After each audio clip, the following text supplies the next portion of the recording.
Amara Williams had spent her entire life dedicated to justice. As a highly respected judge, she had presided over some of the most high-profile cases in the city, earning a reputation for fairness, intelligence, and an unwavering commitment to upholding the law. She believed in justice not just as a profession, but as a principle, something that should protect everyone equally, regardless of race, status, or background. But on this particular evening, as she drove home from a long day in court, she was about to experience firsthand the very injustice she had fought against her entire career. The streets were quiet as Amara navigated through the upscale neighborhood where she lived.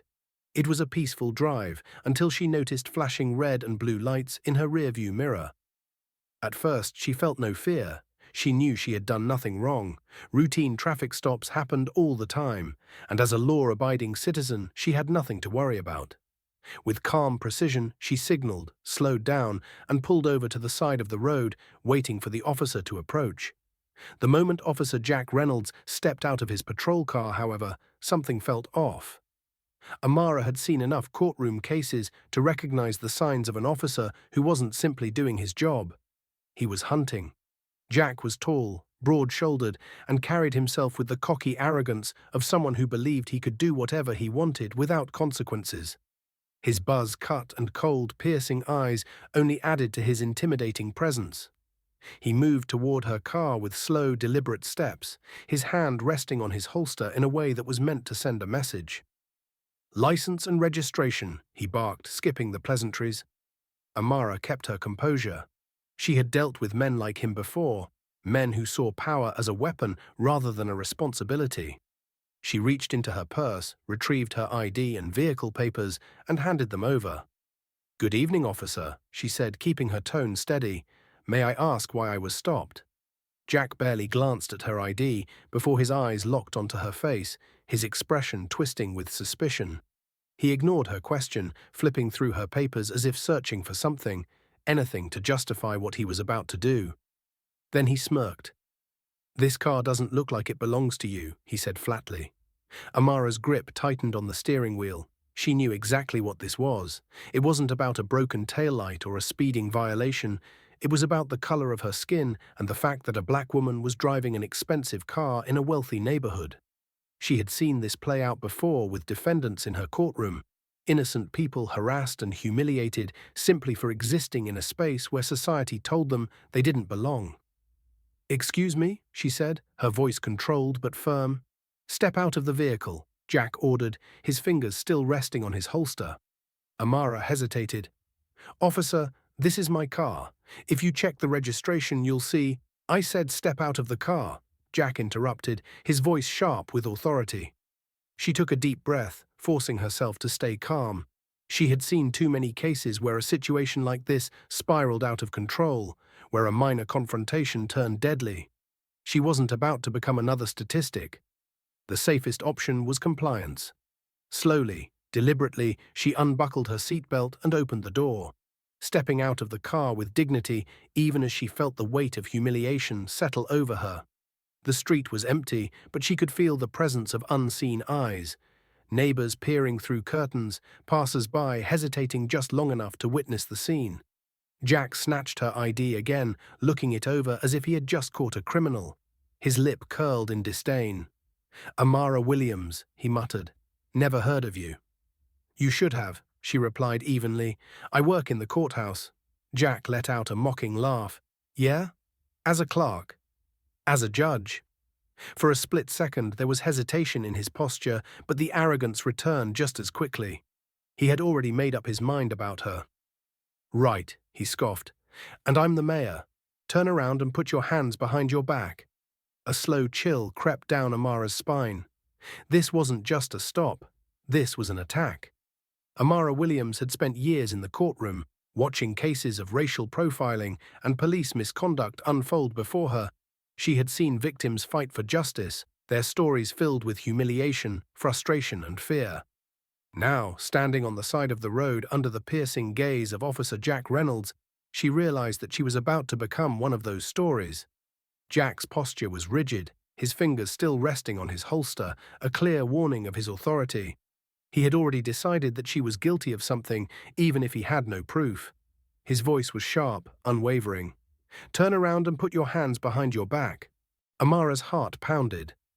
"You can't be serious," she said, forcing herself to keep her voice even. "I've done nothing wrong." Jack's lips curled into a smirk, the kind of expression she had seen too many times in court.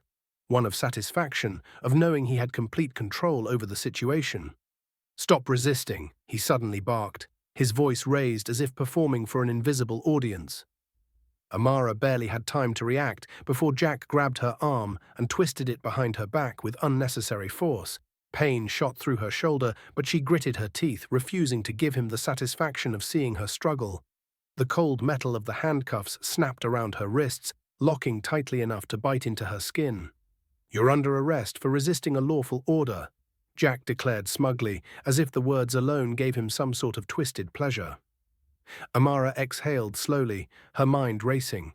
She had seen this exact scenario unfold in her courtroom: unjustified arrests, trumped-up charges, officers using their power to degrade and humiliate rather than to serve and protect. But knowing the law didn't change the reality she was facing.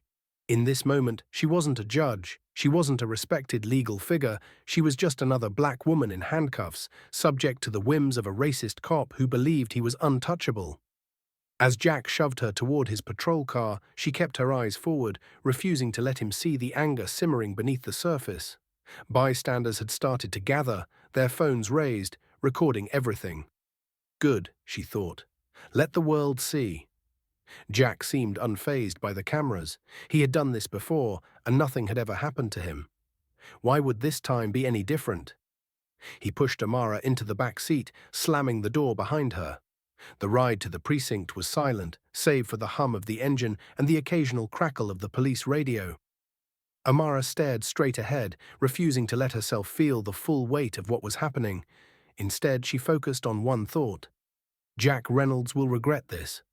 When they arrived at the station, Jack yanked her out of the car with the same roughness as before. Officers at the front desk barely looked up as he led her inside. This was routine for them. Just another black suspect being booked, just another body moving through the system. Jack smirked as he pushed her toward a processing officer. "Make sure she gets the full treatment," he said, his voice dripping with amusement.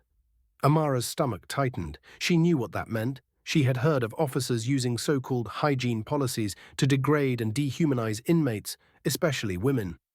The thought made her skin crawl, but she refused to show fear.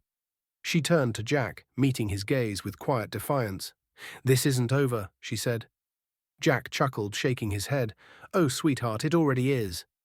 But he was wrong. It hadn't even begun. The cold steel of the handcuffs bit into Amara Williams's wrists as Officer Jack Reynolds paraded her across the street like a trophy. The humiliation was immediate and overwhelming.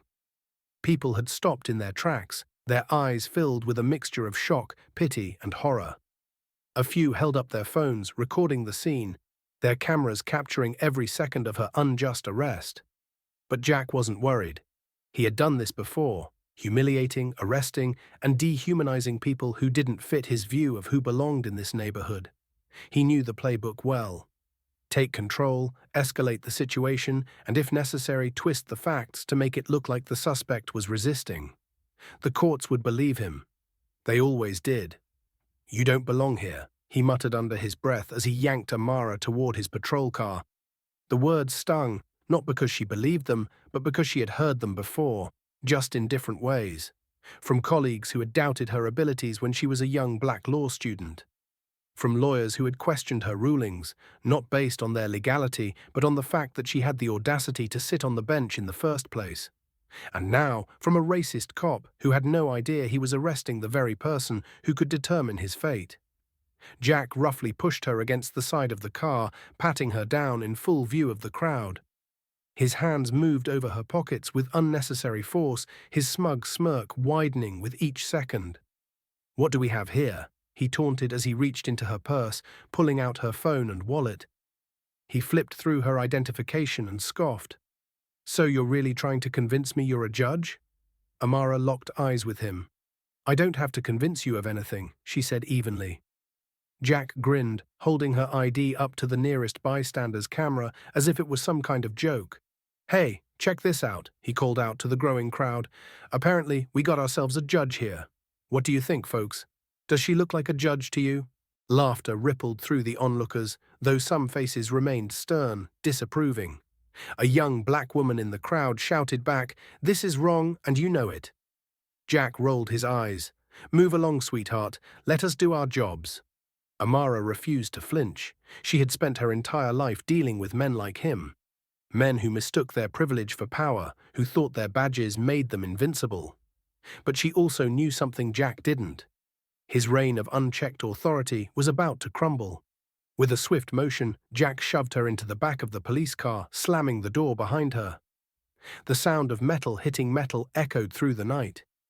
Amara sat still, staring straight ahead as the flashing red and blue lights reflected in the window. Outside, the voices of the crowd grew louder.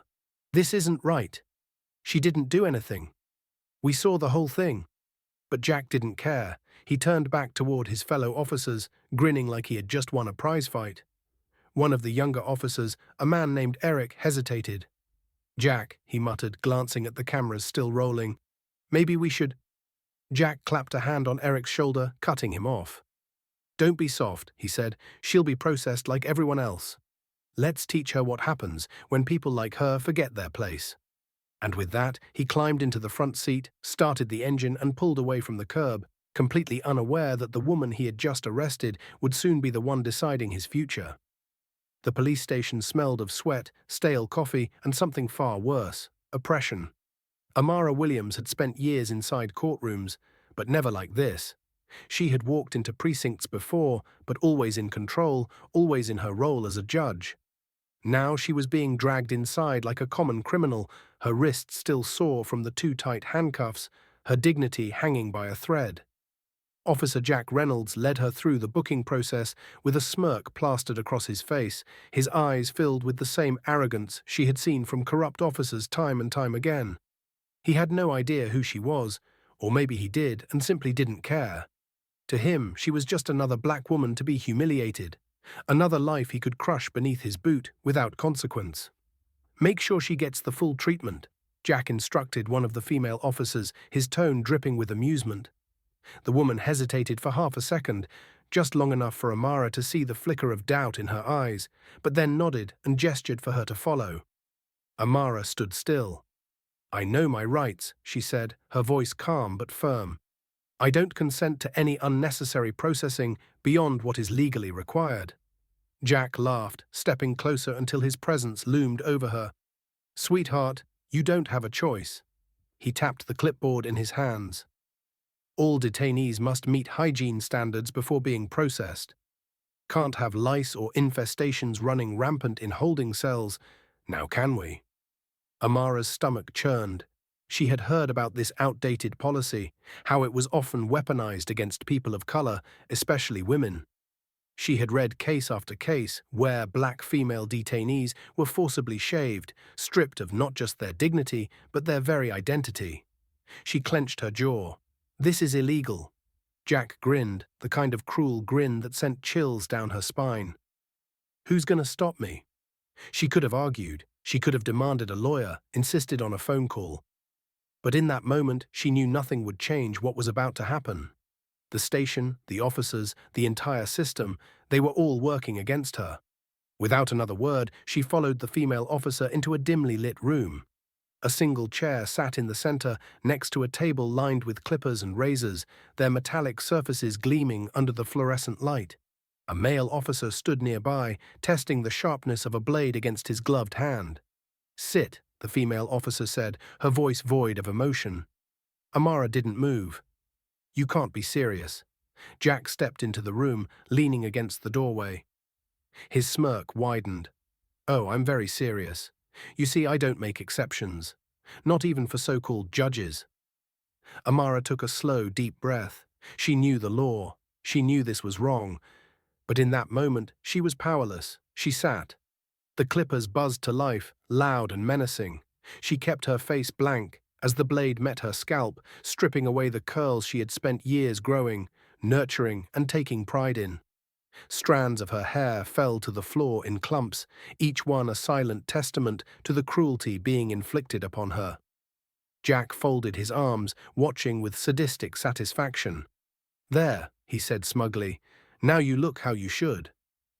Amara refused to react. She refused to flinch, refused to give him the satisfaction of seeing her break. Instead, she lifted her gaze and met his eyes with quiet defiance. This wasn't the end. This was just the beginning. The courtroom shock. The fluorescent lights of the courthouse buzzed faintly as Amara Williams stepped inside, her hands free now, but her dignity still bruised. Her once carefully styled curls were gone, replaced by the harsh contrast of her freshly shaved head against her deep brown skin. She walked forward, her movements slow and deliberate, every step echoing through the silent courtroom. The humiliation was suffocating, but she refused to let it consume her. She had been broken down, stripped of her identity, but she was still standing. The guards led her toward the defendant's podium, where she stood tall in her orange jumpsuit, a uniform meant to mark her as just another criminal. The irony of it all was almost laughable. She had spent years sitting on the other side of the bench, ruling on cases with precision and fairness. Now she was the one being judged, the one people whispered about. As she faced the courtroom, murmurs spread like wildfire. Some attorneys glanced up in confusion, while others exchanged knowing looks. Recognition flickered in the eyes of a few, the ones who had appeared in her court before. But no one spoke. At the prosecutor's table, Officer Jack Reynolds leaned back in his chair, arms crossed, his smug expression unchanged since the night before. To him, this was just another victory, another black woman put in her place. He hadn't even noticed the shift in the room, the subtle tension thickening with every passing second. Then something changed. A bailiff, an older man with graying hair who had worked in this courthouse for decades, took a slow step forward. His gaze darted from Amara's face to the case file in his hands, then back up again. His fingers tightened around the folder, his eyes widening in realization. He turned abruptly, whispering something to the clerk beside him. The murmurs in the courtroom grew louder. "What's going on?" the prosecutor asked, shifting uncomfortably. Before anyone could answer, the side door to the judge's chambers swung open. A silence fell over the room, a silence so thick it was almost suffocating. Everyone turned toward the doorway, waiting for the presiding judge to enter. Jack barely acknowledged it, still basking in his apparent triumph. But then Amara took a slow breath and stepped away from the defendant's podium. Without hesitation, she walked past the stunned attorneys, past the bailiff, past the very officers who had stripped her of her dignity the night before. Jack's smirk finally faltered. Amara ascended the bench with the same authority and grace she had always carried, her fingers adjusting the microphone with practiced ease. She sat down, back in her rightful place, the seat that belonged to her. For a brief second, absolute silence consumed the courtroom. Then came the gasps. Jack's arms fell to his sides, his jaw slack as his entire world collapsed around him. His once confident posture wilted, the realization hitting him like a sledgehammer. The prosecutor's face drained of color, his hands frozen on the desk in front of him. He opened his mouth, then closed it, struggling to process what had just happened. The bailiff cleared his throat, shattering the stunned silence. Then, in a voice laced with both awe and deep regret, he declared, "All rise for Judge Amara Williams." The room obeyed. Jack did not move. For the first time in his career, he had nothing to say. Nothing to argue. Nothing to hide behind. Because in this courtroom, he was no longer in control. Jack Reynolds had spent his entire career untouchable. He had harassed, humiliated, and falsely arrested countless black citizens without a second thought, knowing the system would protect him. He had walked into courtrooms countless times with a smug grin, full of arrogance, believing that no one could ever challenge his authority. But today was different. Today he stood in the same courtroom where he had once testified with confidence. Except now, he wasn't the enforcer of the law. He was the one being judged. As he stood near the prosecutor's table, Jack felt an uncomfortable heat creeping up his neck. His badge, his uniform, and his power had always shielded him from consequence, but now those things meant nothing. His gaze flickered to Judge Amara Williams, the woman he had mocked, humiliated, and stripped of her dignity, now sitting where she rightfully belonged, towering over him from the judge's bench. For the first time in his life, Jack felt powerless. The courtroom, still thick with shock, was deathly silent. The attorneys, the bailiffs, the officers who had once laughed at his antics, all now sat frozen, their gazes darting between Amara and Jack as they tried to make sense of the shocking reversal that had just unfolded. Amara sat calmly, her expression unreadable as she flipped open a case file in front of her. She scanned the papers, her lips pressing into a thin line before she looked up and addressed the courtroom. "Officer Reynolds," she began, her voice even, unwavering. Jack flinched at the sound of his name coming from her lips.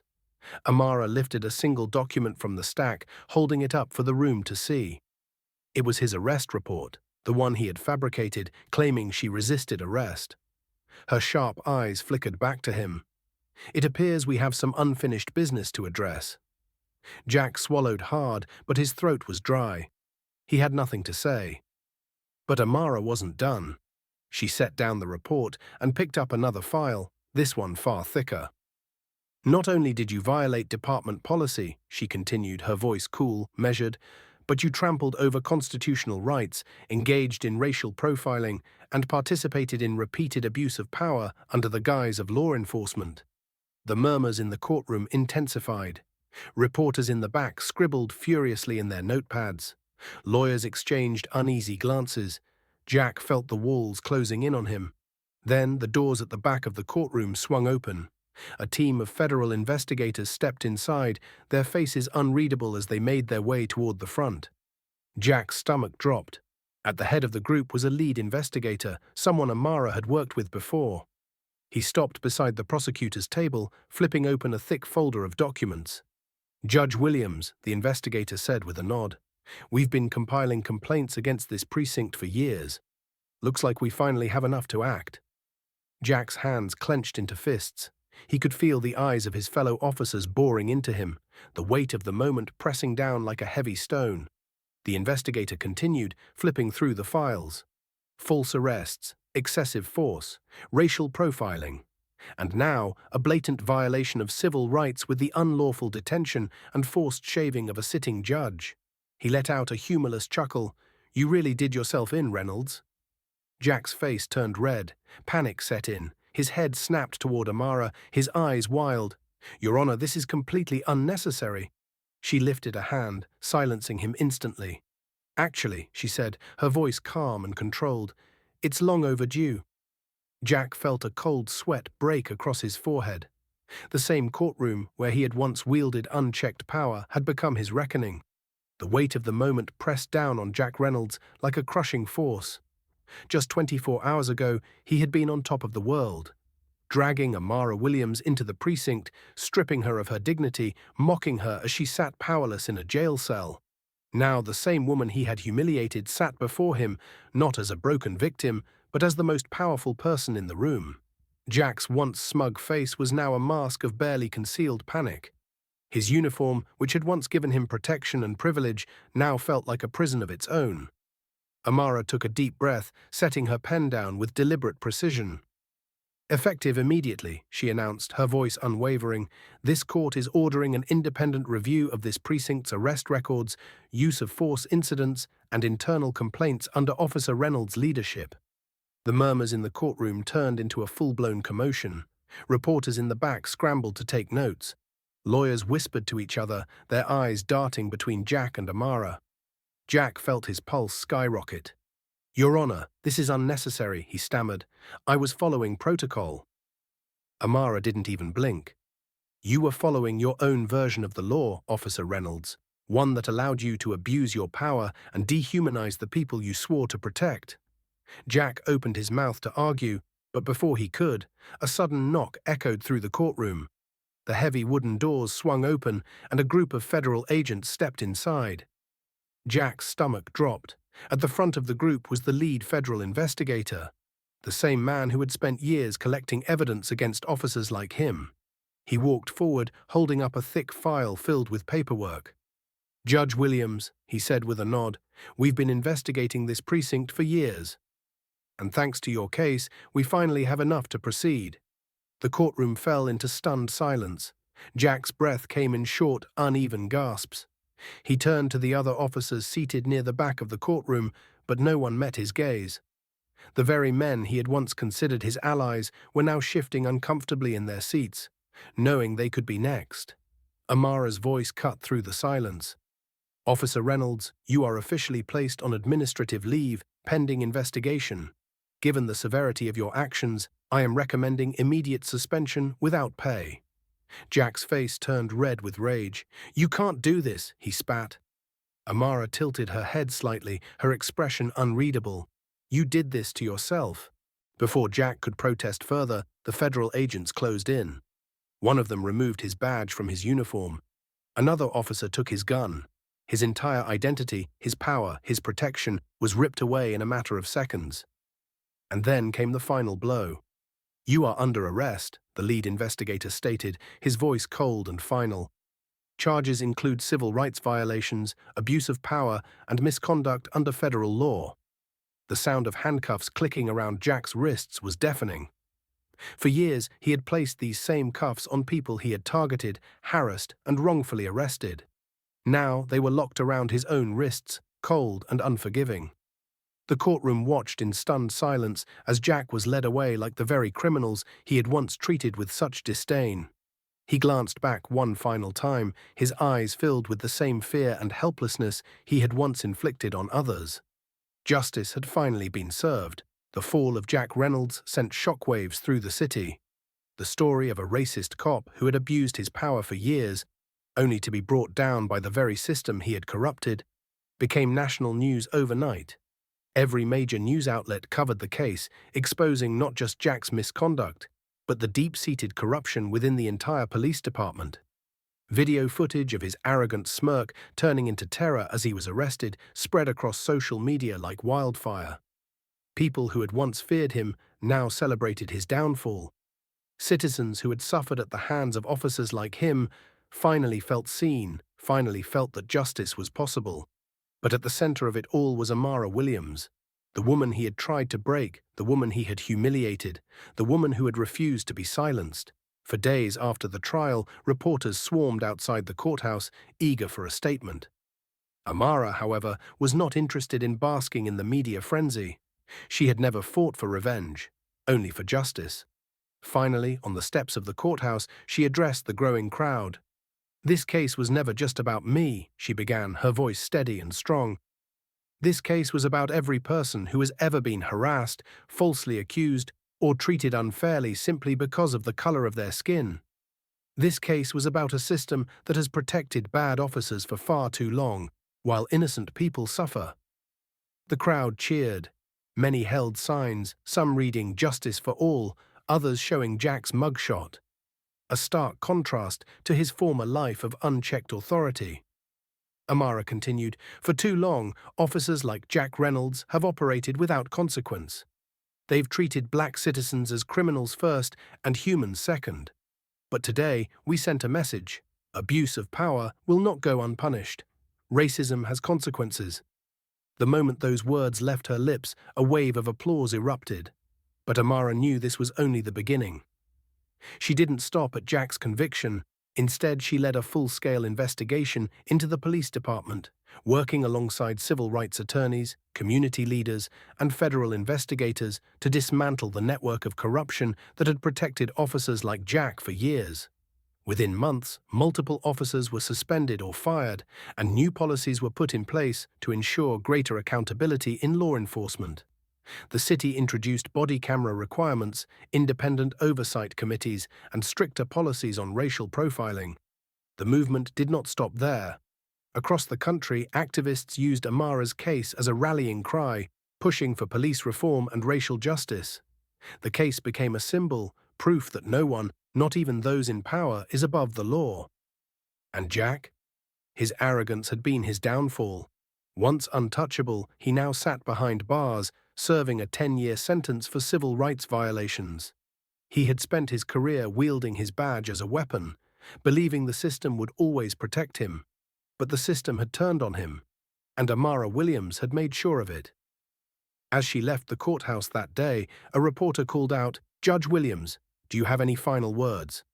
She paused, looking over the sea of people, victims, survivors, and those who had fought alongside her. Then, with a quiet, powerful voice, she said, "Justice is not a privilege, it is a right, and we are just getting started." And with that, she walked away, knowing her fight was far from over, but that for the first time in a long time, real change had begun.